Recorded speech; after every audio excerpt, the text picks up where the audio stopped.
Let's bring in Lieutenant General Keith Kellogg, Fox News contributor and former National Security Advisor to Vice President Pence.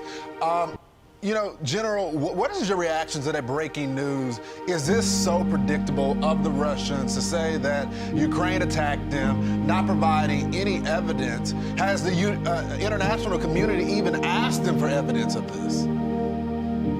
Yeah, Lawrence, thanks for having me this morning. Look, we're heading towards endgame right now, and they're just using this as an excuse to take some type of offensive action inside Ukraine. I mean, a little bit frustrated. You know, this was a solution. We could have come to a solution months ago, but this administration keeps walking past the graveyard, be it immigration or be it Afghanistan or be it Ukraine. You know, right now, I tell the president, if I was the vice president, we're done with talking. You tell Putin, you play your cards, we're going to play our cards, and play hard. You know, Putin appreciates strength, and we're not portraying strength at all. This whole idea about, well, let's talk again, I think is absolute folly. It's not going to work. He's got his game plan in mind, and we should go forward with ours. I appreciate what President Macron has done. He's done that before. He did that with us during the Trump administration with Iran, when he tried to reach out.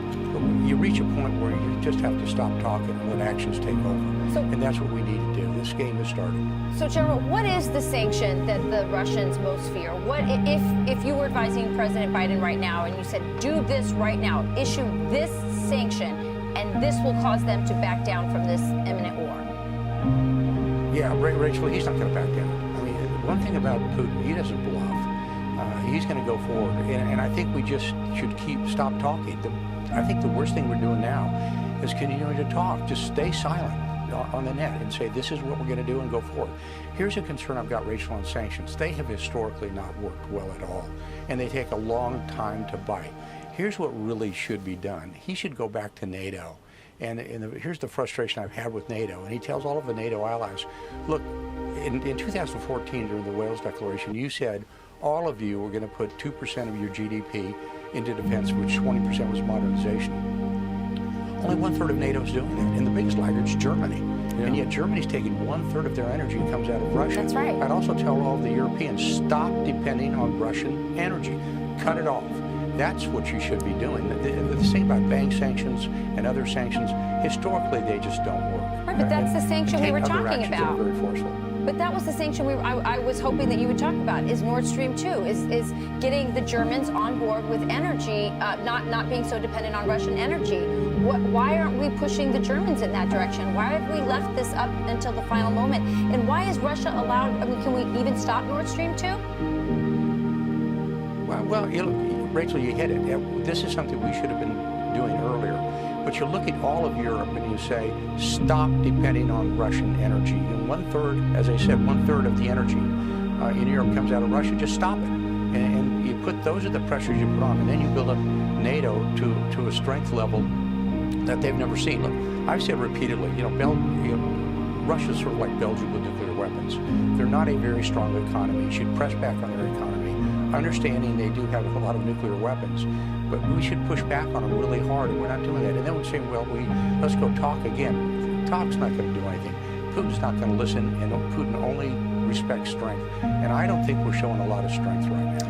Yeah, and the problem for Germany is when the shooting starts, next thing you know, their gas is $10 a liter.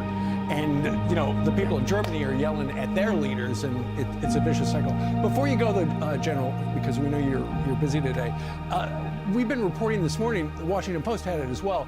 Apparently, as soon as Russia's shock and awe campaign starts on the capital city, and it sounds like it's going to be devastating, where they're expecting thousands of casualties. As soon as that happens, when they move in, then they've got a kill list of Ukrainians who they're going to go after, and they're going to try to track them down and either kill them or send them to camps. This is, that sounds like payback. It sounds like Putin, he's been paying attention to who in Ukraine's been bad-mouthing him. Yeah, Steve, I think he's, if I was advising him, which I'm not, thank God, I'd say, boy, you're making a huge mistake if you think you're going to take all of Ukraine. There are people seem to forget, Ukraine is the second largest country in Europe after European Russia. it's massive. And the eastern 1/3 of Ukraine is Russian speaking, but the western 2/3 is not. And you start to take on that task, it's going to be a huge task. And if he does that, I would make him pay a huge price. I would say, you remember Afghanistan when we helped the Mujahideen going against Russian and then Soviet forces? You're going to have the same payback coming forward. And I would tell him that up front, because again, we've reached the point where I don't think you can deter him. He's made up his mind on what he's going to do, and I just say to him, play your cards, we're going to play ours. All right, General Keith Kellogg.